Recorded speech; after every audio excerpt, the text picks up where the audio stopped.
Drama C-Drama serial Reviews. झोंक सरकार में मीरल के आदमी मीरल को खबरदार करते हैं कि जीवन की बहन और उसके बाप ने खुद पुलिस के हक में गवाही दी है कि पुलिस का इसमें कोई कसूर नहीं है, इसलिए हम एहतजाज नहीं कर सके। मीरल ये सब कुछ सुनकर इंतहाई हैरान रह जाता है कि सस्सी ऐसा कैसे कर सकती है। कहीं वो सारे मामले से खबरदार तो नहीं हो गई है कि हम इंसानों की स्मगलिंग करते हैं और जीवन को भी हमने इसी काम में लगवाया था। सस्सी और उसका बाप इंस्पेक्टर अरसलान के पास आते हैं तो इंस्पेक्टर अरसलान उन्हें सूरत हाल से आगाह करता है कि जीवन आखिरी दफा अपने दोस्त असलम के साथ था। सस्सी अरसलान से अपने रवैये की माफी मांगती है। अरसलान सस्सी को टीचर की जॉब ऑफर करता है ताकि उनके घर का चूल्हा जीवन के बाद चल सके। सस्सी का बाप अरसलान का शुक्रिया अदा करता है। सस्सी अरसलान को एक कागज देती है, इसमें एक जरूरी पैगाम है, आप पढ़ लीजिएगा। मीरल का चमचा इंस्पेक्टर जानदाद वहां पर खड़ा बड़ी हैरानी से ये सब कुछ देख रहा होता है। वो मास्टर जी के पास आता है कि मास्टर जी खैर तो है, आप यहाँ क्यों आए हैं? अगर मीरल साई को पता लगेगा तो वो इंतहाई नाराज होंगे। सस्सी इंस्पेक्टर को बहुत गुस्से से कहती है, आप जागीरदार की नौकरी करते हैं या सरकार की?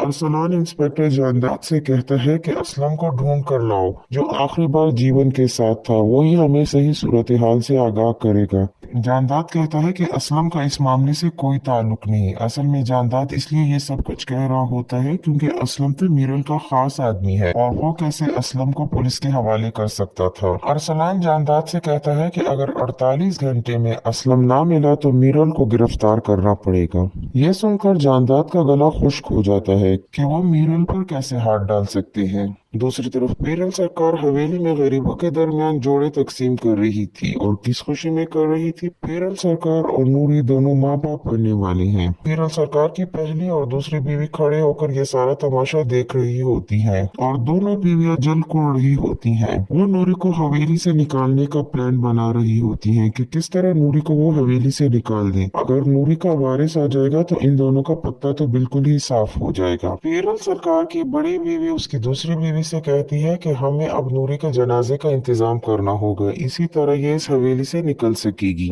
दूसरी तरफ अरसलान वो खत खोलकर देखता है जो सस्सी ने उसे दिया था। उसमें लिखा हुआ होता है कि मुझे मेरे भाई के खून का बदला लेना है, आप मेरा साथ दें, हम बहुत कमजोर हैं, हमारा कोई सहारा नहीं और हम इन बड़े लोगों से टक्कर नहीं ले सकते। दूसरी तरफ नूरी इस फिक्र में होती है कि शौकत इकबाल के पास नहीं पहुंचा तो वो कहाँ है। सस्सी स्कूल आती है। स्कूल इंतहाई टूटी फूटी और गंदी हालत में होता है और सस्सी कमर बांध लेती है और खुद उसकी सफाई करना शुरू कर देती है और इतना गंदा और टूटा फूटा स्कूल सस्सी खुद साफ कर लेती है और उस कमरे को एक अच्छे क्लासरूम की शक्ल दे देती है। दूसरी तरफ मीरल इंतहाई गुस्सा होता है कि अरसलान की इतनी हिम्मत कैसे हुई कि वो हवेली की तरफ आंख उठाकर देख सके। उसका बाप मीरल को समझाता है कि अभी तक कोई माइका लाल ऐसा पैदा नहीं हुआ जो हवेली की चौखट पार कर सके और तुम्हारी अपनी गलतियों की वजह से हमें ये दिन देखना पड़ रहा है, या असलम को कत्ल कर दो। मीरल कहता है, बाबा असलम तो हमारा खास आदमी है और वो बहुत ज्यादा वफादार है, हम उसका कत्ल कैसे कर सकते हैं। दूसरी तरफ अरसलान सस्सी के स्कूल चक्कर लगाता है और वो स्कूल की हालत देखकर इंतहाई खुश हो जाता है